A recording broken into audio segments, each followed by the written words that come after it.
আমি প্রতিদিন এ কথা বলি, সরু সরেয়া ক খ ABCD এক অক্ষর না জানলেও দুনিয়া মিলবে।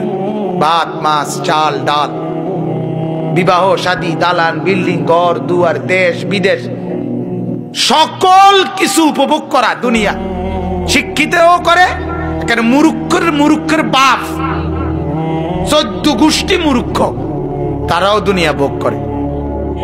কোনটা আপনার শিক্ষিত লোক কোনটা বেশি ভোগ করে?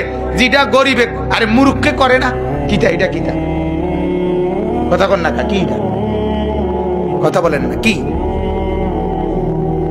শিক্ষিত লোক টাইলস ওয়ালা বিল্ডিং করলে, মূর্খ লোক মাটি দিয়ে বিল্ডিং করে, কে তো মার্বেল দিয়ে করে। ঠিকই কইছেন, আরো বেশি। তাইলে পৃথিবীর কোন জিনিসটা আছে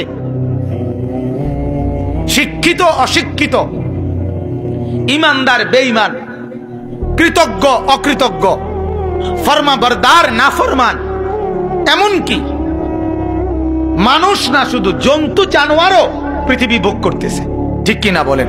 সূর্যের আলো ভোগ করে শুধু মুসলমানরা, সূর্যের আলো ভোগ করে শুধু মানুষ, চন্দ্রের আলো, রোদ, বৃষ্টি, আলো, বাতাস, সাগর, পানি, জমিন ও আসমানের সব নিয়ামত সবাই ভোগ করে, জন্তু জানোয়ারও ভোগ করে।